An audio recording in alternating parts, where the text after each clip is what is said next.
நேயர்கள் அனைவருக்கும் வணக்கம். இது வந்து year wise data series TNPSC எக்ஸாமுக்கான ஒரு பதிவு. இது ஆல்ரெடி நம்ம வந்து 1901 நடந்த ஈவெண்ட்ஸ் எல்லாம் என்னென்ன அப்படிங்கிறத மட்டும் பார்த்துருந்தோம். டெக்ஸ்ட் புக்கில் இருந்து மட்டும் புது டெக்ஸ்ட் புக்கில் இருக்கக்கூடிய 1901 இருந்த ஈவெண்ட்ஸ்லாம் பார்த்துருந்தோம். இந்த பதிவில் இந்த வீடியோவில் 1902 என்னென்ன ஈவெண்ட்ஸ் எல்லாம் நடந்துச்சு அப்படிங்கிறத புது டெக்ஸ்ட் புக்கில் இருக்கிறத மட்டும் நான் உங்களுக்கு இங்கே ஷேர் பண்ணுறேன்.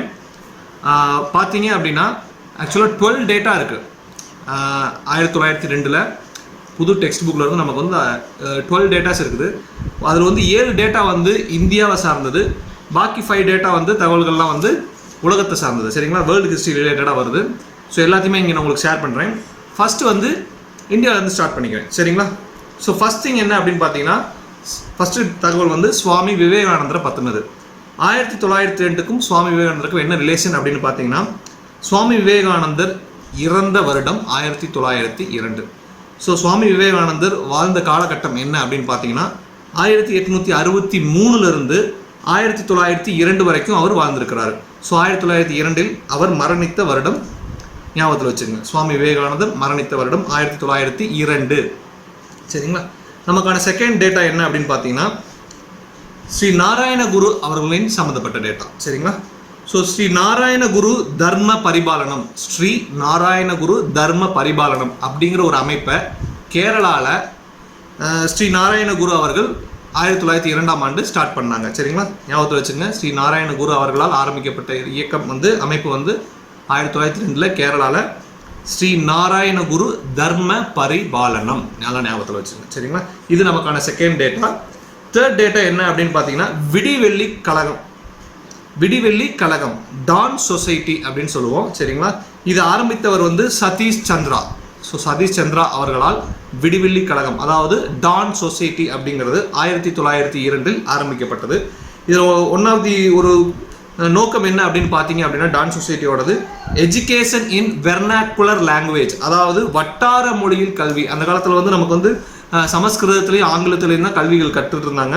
ஸோ அதை வந்து அந்த லோக்கல் லாங்குவேஜில் வேணும் அந்த அப்படிங்கிற ஒரு விஷயத்தை முன்னெடுத்து வச்சவர் சதீஷ் சந்திரா அவருடைய விடிவெள்ளி கழகத்தின் மூலமாக. சரிங்களா, ஸோ இது நம்மளோட third data. So fourth data என்ன அப்படின்னு பார்த்தீங்க அப்படின்னா, பெங்காலை சார்ந்தது. ஸோ விடுதலை போராட்ட வரலாறில் பார்த்தீங்கன்னா பெங்கால் வந்து நிறையா இன்வால்வ்மெண்ட் ஜாஸ்தி இருக்கும். அங்கே தான் ஈஸ்ட் இந்தியா கம்பெனி இருந்தனால ஸோ அங்கேயும் வந்து அந்த புரட்சிகர தேசியவாதம், அதாவது ரெவல்யூஷனரி நேஷனலிசம் வந்து அங்கே எப்போ ஸ்டார்ட் ஆச்சு அப்படின்னு பார்த்தீங்கன்னா 1902 தான் ஸ்டார்ட் ஆகுது. அது எப்படி அப்படின்னு பார்த்தீங்கன்னா, அங்கே நிறைய சீக்ரெட் சொசைட்டிஸ், ரகசிய சங்கங்கள்லாம் நிறைய அந்த 1902 ஒவ்வொன்றா ஸ்டார்ட் பண்ண ஆரம்பித்தாங்க. ஸோ இது வந்து புரட்சிகர தேசியவாதத்தை பற்றி பேசிகிட்டு இருக்கோம். சரிங்களா, ஸோ புரட்சிகர தேசியவாதம் பெங்காலில் 1902 ஆரம்பித்தாங்க. அதை கொஞ்சம் ஞாபகத்தில் வச்சுங்க. இது நமக்கான fourth data, only from the text book. நல்லா ஞாபகத்தில் வச்சுங்க. வெளியிலிருந்து நம்ம எந்த டேட்டாவும் எடுத்துக்கல. ஸோ அவசியம் காது கொடுத்து நல்லா கேட்டுக்குங்க, மனசில் வாங்கிக்கிங்க. சரிங்களா, ஸோ நமக்கான ஃபிஃப்த் டேட்டா என்ன அப்படின்னு பார்த்தீங்கன்னா, கேரளாவில் ரப்பர் தோட்டம். சரிங்களா, ரப்பர் விவசாயம் வந்து முதலாக கேரளாவில் 1902 தான் ஆரம்பிக்கிறாங்க. சரிங்களா, ரப்பர் பிளான்டேஷன் அப்படிங்கிற ஒரு விவசாயத்தை 1902 கேரளாவில் ஆரம்பிக்கிறாங்க. சரிங்களா, ஸோ இது நமக்கான ஃபிஃப்த் டேட்டா. சிக்ஸ்த் டேட்டா என்ன அப்படின்னு பார்த்தீங்கன்னா, ஆதிச்சநல்லூர் அகழ்வார் ஆராய்ச்சி. சரிங்களா, அந்த அகழ்வாராய்ச்சி வந்து ஆதிச்சநல்லூரில் வந்து 1902 முன்னாடி ஆரம்பிச்சிருந்தாங்க. அந்த ஆராய்ச்சியை செய்தவர் வந்து அலெக்சாண்டர் ரே என்கிறவர் செஞ்சிருந்தார். இந்திய தொல்லியல் துறை சார்பாக தான் ஆரம்பிச்சிருந்தாங்க. சரிங்களா, ஆர்கியாலஜிக்கல் சர்வே ஆஃப் இந்தியா டிபார்ட்மெண்ட்டுக்காக தான் ஆரம்பிச்சிருந்தாங்க. அந்த அகழ்வாராய்ச்சியோட முடிவுகளை வந்து ஆனுவல் ரிப்போர்ட்டில் வந்து சப்மிட் பண்ணியிருந்தாங்க. அது சப்மிட் பண்ண பீரியட் என்ன பார்த்தீங்கன்னா, இயர் என்னன்னு பார்த்தீங்கன்னா 1902. நல்லா ஞாபகத்தில் வச்சுங்க. ஆதிச்சநல்லூர் அகழ்வாராய்ச்சி செய்தவர் அலெக்சாண்டர் ரே. சரிங்களா, இந்திய தொல்லியல் துறைக்காக 1902 அதோட ஆனுவல் ரிப்போர்ட்டை சப்மிட் பண்ணாங்க. நல்லா ஞாபகத்தில் வச்சுங்க. ரைட், ஸோ இது நமக்கான அடுத்த டேட்டா. நமக்கான seventh data related to India வந்து ஆஸ் யூஸ்வல் 1901 எப்படி இந்திய நேஷனல் காங்கிரஸ் மகாசபை வந்து 1901 கல்கட்டாவில் நடந்தோ, அதே மாதிரி 1902 அகமதாபாத்தில் அவங்களோட மாநாடு நடக்குது. இந்திய தேசிய காங்கிரஸோட ஆனுவல் மீட் வந்து அகமதாபாத்தில் நடக்குது. அகமதாபாத்தில் பார்த்தீங்கன்னா மொத்தம் 2 மீட் நடந்திருக்குது. 1902 ஒன்று, 1921 ஞாபகத்தில் வச்சுங்க. 1921 1902 அகமதாபாத்தில் இந்திய தேசிய காங்கிரஸின் மாநாடு. சரிங்களா, ஸோ இந்தியா ரிலேட்டடான ஒரு 7 டேட்டாவை நம்ம முடிச்சிட்டோம். அடுத்தது வேர்ல்டு ரிலேட்டடான டேட்டாக்கு போவோம். ஸோ அதில் ஃபர்ஸ்ட் டேட்டா என்ன அப்படின்னு பார்த்தீங்க அப்படின்னா போயர் வார். போயர் அப்படிங்கிறது ஒரு ஆப்பிரிக்காவில் இருக்கக்கூடிய ஒரு பகுதி மக்கள் சரிங்களா, அவங்களுக்கும் பிரிட்டிஷ்க்கும் போயர் வார்னு ஒன்று நடந்தது சரிங்களா. போயர் அப்படிங்கிற குடியினருக்கும் பிரிட்டிஷார்களுக்கும் ஒரு வார் நடந்தது. எப்போ இருந்துன்னு பார்த்தீங்கன்னா 1899 1902 வரைக்கும் அந்த வார் நடந்தது. நல்லா ஞாபகத்தில் வச்சுங்க சரிங்களா. ஸோ இதில் அஃப்கோர்ஸ் ஜெயிச்சது வந்து பிரிட்டிஷ் தான் ஜெயிச்சாங்க.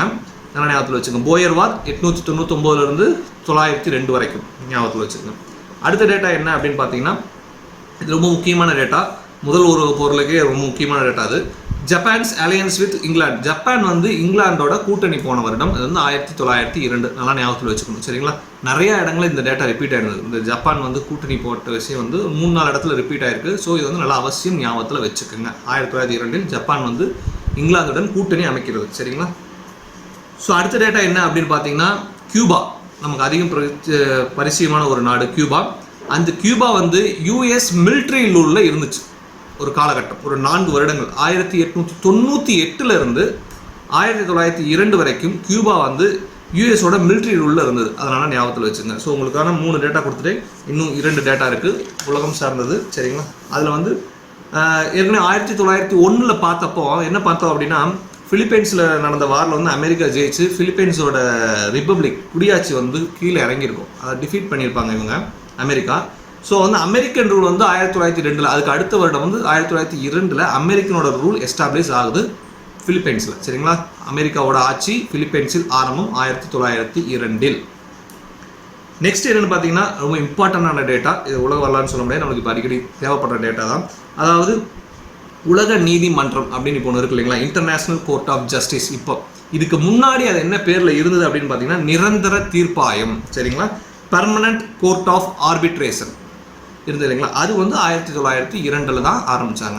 இது எதுக்குன்னு பார்த்தீங்கன்னா 2 நாடுகளுக்குள்ள ஏதோ உலகத்தில் இருக்கக்கூடிய ஏதோ 2 நாடுகளுக்குள்ள ஏதாவது பிரச்சனைனா நம்ம உலகத்தின் நீதிமன்றத்துக்கு தான் போயாகணும்.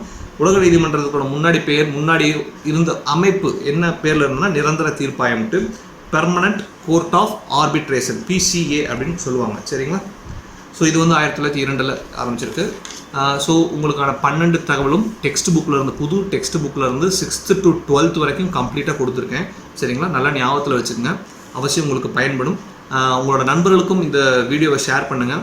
இது திரும்ப இந்த வீடியோவை போட்டு பாருங்கள். நான் வேணா இப்போ ஒரு ரிவிஷன் மாதிரி பார்க்கணும் அப்படின்னா சுவாமி விவேகானந்தர் இருந்தது 1902, ஆதிச்சநல்லூர் அகவலாராய்ச்சி 1902 report, rubber plantation Kerala 1902, Sri நாராயணகுருவன் தர்ம பரிபாலனம் 1902, ஆனுவல் மீட் வந்து காங்கிரஸோட ஆனுவல் மீட் வந்து அகமதாபாத்தில் இருந்தது 1902, டான் சொசைட்டி வந்து விடிவெள்ளி கழகம் 1902 ஆரம்பித்தாங்க. பெங்காலோட புரட்சிகர தேசியவாதம் வந்து 1902 ஸ்டார்ட் ஆச்சு. இதுதான் 7 இந்திய தகவல். போயர் வார் 1902 முடிஞ்சுது. ஜப்பான் அலையன்ஸ் வச்சாங்க இங்கிலாண்டோட 1902 சரிங்களா. கியூபா வந்து 1898 1902 வரைக்கும் யூஎஸ் மிலிட்ரி கண்ட்ரோலில் இருந்தது. அமெரிக்கா வந்து பிலிப்பைன்ஸில் ரூலை ஸ்டார்ட் பண்ணாங்க 1902 சரிங்களா. அடுத்தது நிரந்தர தீர்ப்பாயம் 1902 ஆரம்பிச்சது சரிங்களா. இந்த வீடியோ கண்டிப்பாக பயனுள்ளதாக இருந்திருக்கும். இன்னொரு முறைக்கு போட்டு பாருங்கள். உங்களுக்கு மிகவும் பிடிச்சிருந்தது அப்படின்னா உங்கள் நண்பர்களுக்கும் ஷேர் பண்ணுங்கள். இந்த மாதிரியான கண்டென்ட்டோட எனக்கு தெரிஞ்சு யூடியூப்பில் பெரிய அளவில் வீடியோஸ் கிடையாது. ஸோ இது கொஞ்சம் யூனிக்காக இருக்கும். அவசியம் உங்கள் நண்பர் அனைவருக்கும் இந்த பதிவை ஷேர் செய்யுங்க. நன்றி, வணக்கம்.